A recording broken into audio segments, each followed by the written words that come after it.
The Raven, written by Edgar Allan Poe.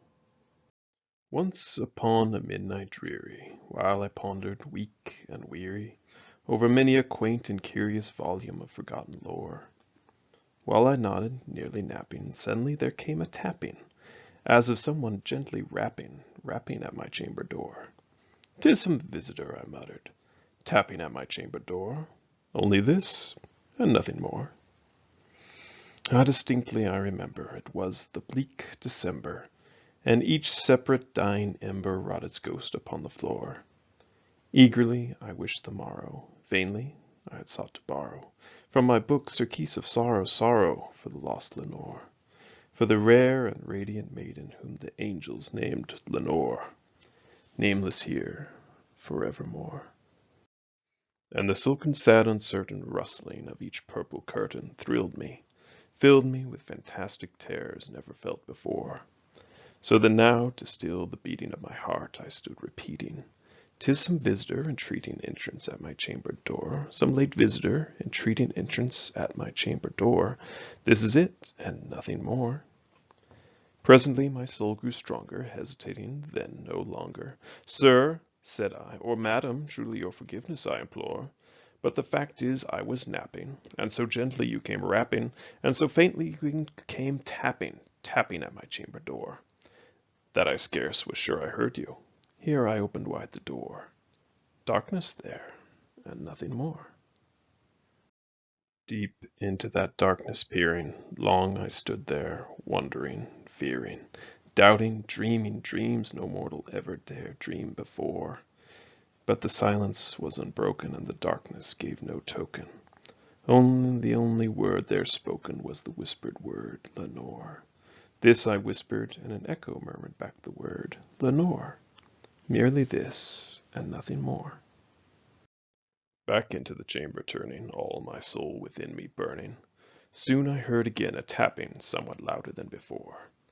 "Surely," said I, "surely that is something at my window lattice. Let me see then what thereat is, and this mystery explored. Let my heart be still a moment, and this mystery explore. 'Tis the wind, and nothing more." Open here I flung the shutter, when, with many a flirt and flutter, in there stepped a stately raven of the stately days of yore. Not the least obeisance made he, not an instant stooped or stayed he, but with mien of lord or lady perched above my chamber door, perched upon a bust of Pallas just above my chamber door, perched and sat, and nothing more. Then this ebony bird, beguiling my sad fancy into smiling, by the grave and stern decorum of the countenance it wore, "Though thy crest be shorn and shaven, thou," I said, "art sure no craven, ghastly grim and ancient raven, wandering from nightly shore. Tell me what thy lordly name is on night's Plutonian shore." Quoth the raven, "Nevermore." Much I marveled this ungainly fowl to hear discourse so plainly, though its answer little meaning, little relevancy bore. For we cannot help agreeing that no living human being ever yet was blessed with seeing bird above his chamber door, bird or beast upon the sculpted bust above his chamber door, with such a name as Nevermore. But the raven, sitting lonely on the placid bust, spoke only that one word, as if his soul in that one word he did outpour. Nothing further then he uttered, not a feather then he fluttered, till I scarcely more than muttered, "Other friends have flown before. On the morrow he will leave me, as my hopes have flown before." Then the bird said, "Nevermore."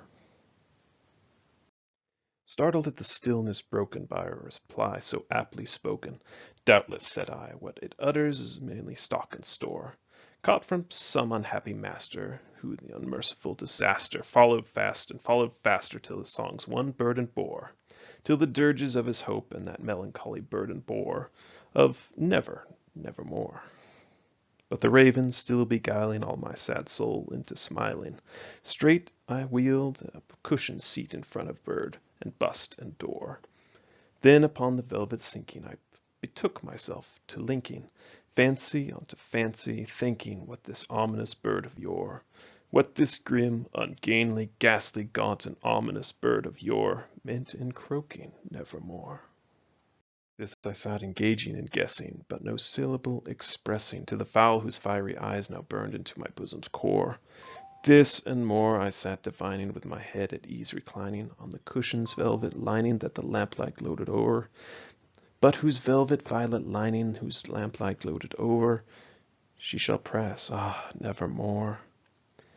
Then, methought, the air grew denser, perfumed from an unseen censer, swung by angels whose faint footfalls tinkled on tufted floor. Wretch, I cried, by God hath lent thee, by these angels he has sent thee, respite, respite, and nepenthe from the memories of Lenore. Quaff, oh quaff, this kind nepenthe, and forget the lost Lenore. Quoth the raven, nevermore. Prophet, said I, thing of evil, prophet still, if bird or devil, whether tempter sent, or whether tempest toss thee here ashore, desolate, yet all undaunted, on this desert land enchanted, on this home by horror haunted, tell me truly, I implore, is there balm in Gilead? Tell me, I implore. Quoth the raven, nevermore.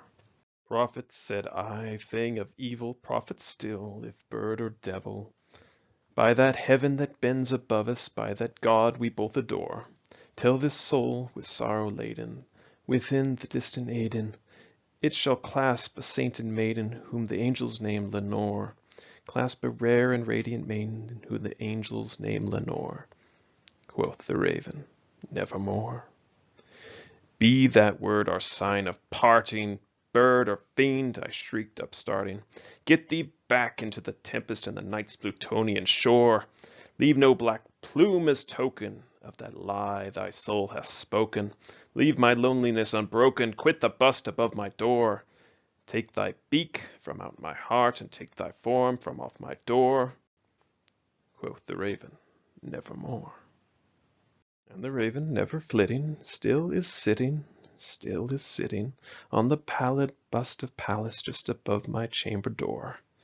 And his eyes have all the seeming of a demon's that is dreaming, and the lamplight o'er him, streaming, throws his shadow on the floor, and my soul from out that shadow that lies floating on the floor shall be lifted nevermore.